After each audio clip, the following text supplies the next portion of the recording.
Today we are busting some real estate myths. Yeah, we are. I know, right? I get lots of calls every week. I'm sure you do too. People Google, go online, and sometimes they say the funniest things that they believe is true in the real estate market. But before we get into it, say your spiel. If you are buying or selling or just want some more real estate tips, make sure that you follow us on Instagram at McDougall Team. Send us a message. We would love to connect with you. And remember, no need to Google. Call Team McDougall. There you go. Anyways, okay, let's get into the real estate myths right now. What's the first one? Bigger is always better. Okay, so definitely a preference for sure in terms of how much space you need. I'd say with COVID and everything that's happened, during pandemic, people want to just be more comfortable than anything and limit their expenses. So sometimes that doesn't necessarily mean the bigger house is the better one. With a larger house, obviously comes more property taxes, more utility costs, just more upkeep on that home. So definitely looking into people being tighter with their budgets. I'd definitely say sometimes the smaller house is the more affordable one or the better one that suits their family, their needs, whatever. Myth number 2, and I actually just got a call yesterday about this, is you need 20% down to purchase a home. Which is not true. Although 20% is a very common benchmark, there are many loan options available out there.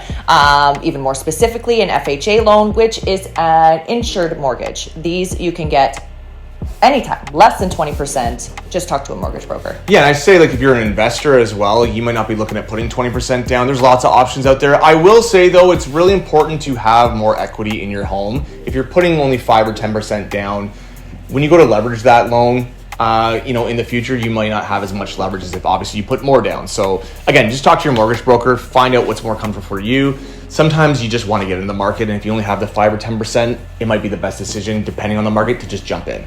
Myth number 3, that the 30-year fixed rate is always the best option, which is not true. There are always other options out there, but more specifically, if you have short-term goals in mind, like you're going to flip a house or you want to renovate it or you just don't plan to be there very long, I do not think that, the 30-year fixed mortgage rate is the best option.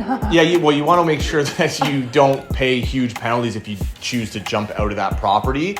So definitely just look at your options in terms of, like you said, is this like a 1 year, 2 year, 3 year plan?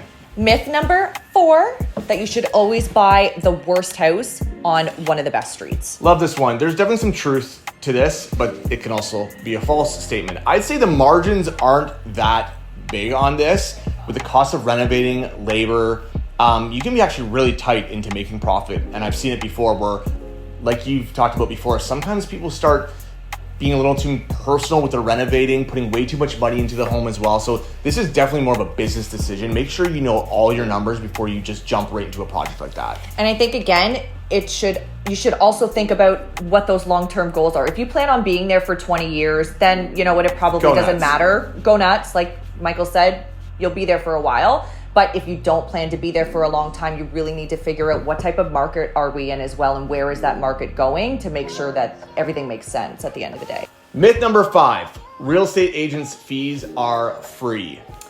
While the buyer may not directly pay the agent, the commission does come out of the sale of a home. So it's the seller that pays a buyer's commission.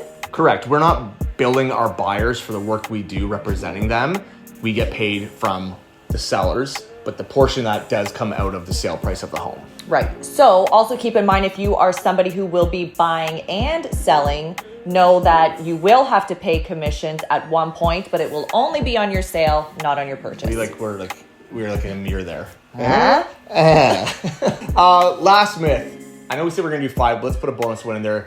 Let's do myth number 6 because of the market, we're getting a lot of calls on investors coming back wanting to flip. Yeah.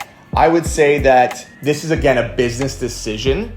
Know your numbers. It can be really tight in different markets on what the return is going to be on that investment. Right. So this is something, again, with your realtor, with your mortgage rep, with your contractor, go through exactly what you think that property is going to cost, and is there that much profit at the end of the day in flipping a property. That being said, we've had clients that have done extremely well on flips, but again, you just got to make smart decisions on what that purchase looks like. Correct. If you guys liked this video, which I'm hoping that you did, like, subscribe.